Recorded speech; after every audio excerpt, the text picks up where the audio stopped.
What's going on, guys? We are here with the final Toyota in stock versus not. As of right now, until PD adds some more cars to the lot. But we started Toyota with a van, so we are ending Toyota with a van, and that is the 2018 Alphard, the executive lounge minivan thing that Gran Turismo decided that we should have, because why not?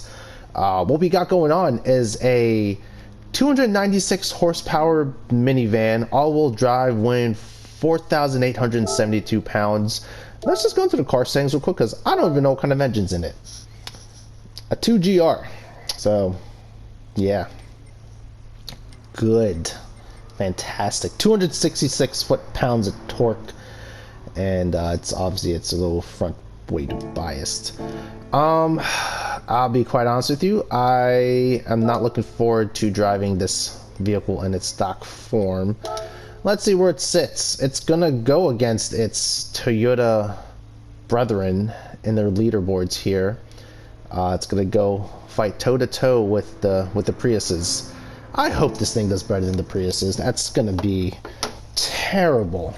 So anyway, folks, let's go ahead and head off to soccer practice. Why don't we? We are on comfort medium tires to keep this all-wheel drive beast planted to the road. We have 3 rows of seats to get everyone in. Actually, surprisingly, I just noticed the back seat, the third row, is actually just a 2-seater. It's not a third row bench. So when it comes to its occupancy, it's actually just a 6-seater. There we go. Let's drift around first turn here, because that's what we do. Gotta make sure that back end rips out. I was actually very surprised at that, I'm not gonna lie. Hopefully this all-wheel drive system will help us through the turns, but as of right now, these comfort mediums are not doing us any favors keeping this van pointed in the direction that we need to be at. Now, the only minivans I've actually ever driven in real life, my parents have a Honda Odyssey that has the J Series V6 in it. That's a nice little minivan for sure. Drove that when I was in high school for a little bit. And what else have I driven? When I worked at Nissan, I've driven a fair share of Nissan Quests. Yeah. And for about a few months, I owned a 2001, I think, or 2000 Toyota Sienna minivan that I was in the process of, just kind of cleaning up to flip. And what happened was, when I finally went to go get it registered and inspected, the transmission actually died after I got through the inspection lane and got it tagged. So kind of cut my losses on that one and let that thing go. Thankfully didn't put too much money into it, just kind of lost the time and labor with that minivan. But yeah, minivans are kind of cool.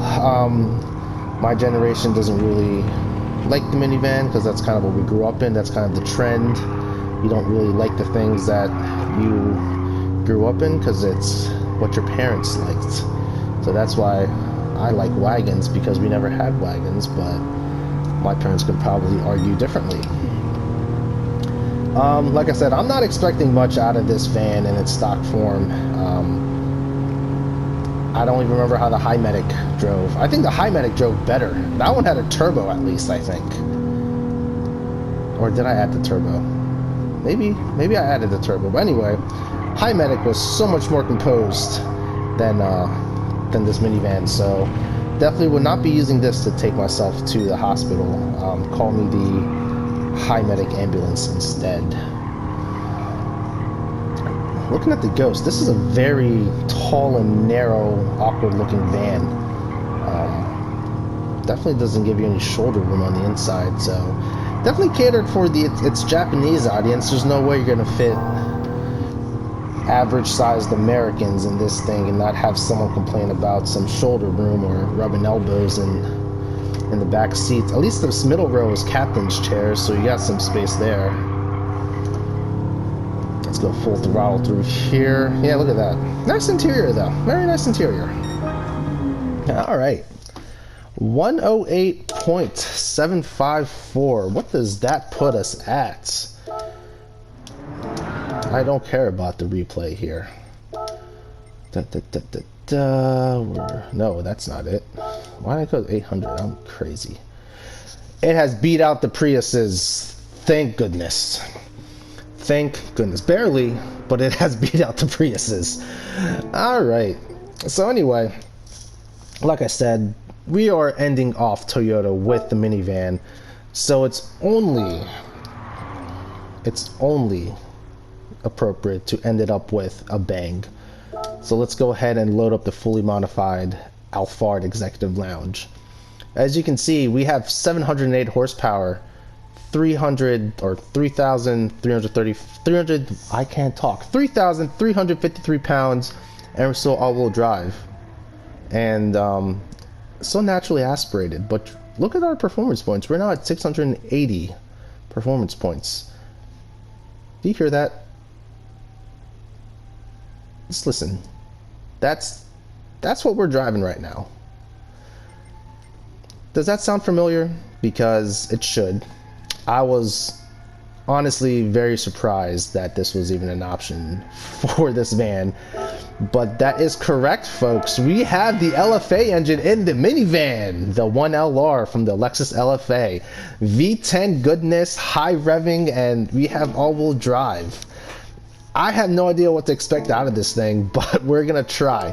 Ranking board, let's see, 700 pp. That is the Tundra leading that. Is this car gonna beat out the Tundra? That is the real question. Or even the 86. This is basically a Toyota versus Ford at the moment. So let's see what happens. Let's see. Kids are never gonna be late to soccer practice. However, they may be deaf by the time we get to the fields. There it is. Fourth gear, fifth gear. We're way over 150 horsepower or miles per hour right now. Hard on the brakes. Make sure they don't spill their milk. I think I was really early on the brakes. Oh wow.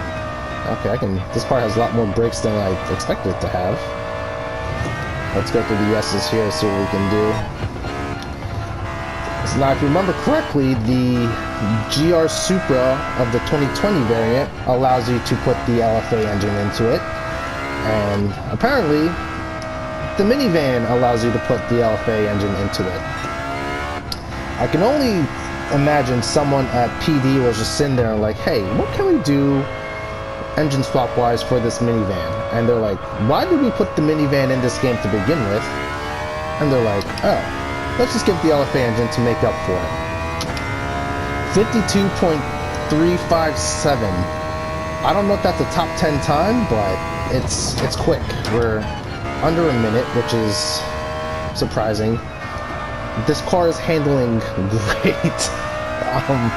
Just like the High Medic did once we modified it. This thing is composed through the turns. I don't understand what it is about these big, bulky, four-wheel drive monstrosities. Like even the trucks were kind of good through these parts of the course. Yeah, this is hilarious and fun to drive.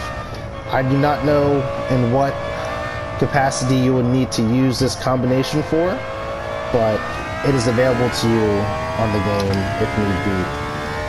51.682. We're gonna see what this last lap holds for us. If there's any more time to be had, and I believe we are going to grab some more in this lap.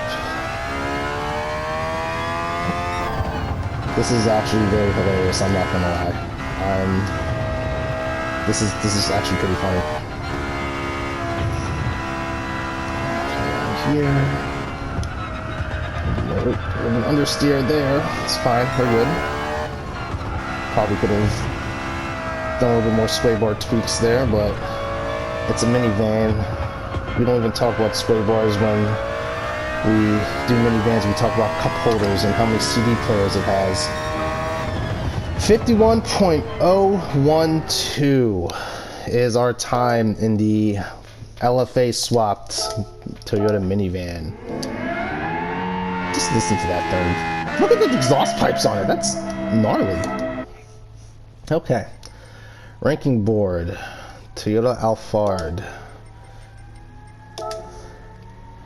It has beat out the Toyota Tundra.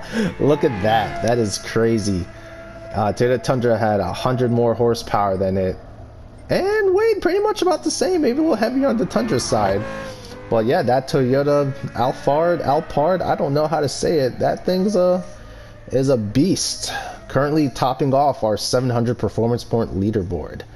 So anyway, folks, that wraps up Toyota. So the next one you will see is going to be back in the Americas. And we'll start off on the next manufacturer, which I believe is Chevrolet. So we're going to get some good old American Eagle goodness out of it. So anyways, I'm going to go ahead and shut up, and I'll catch you guys in the next one.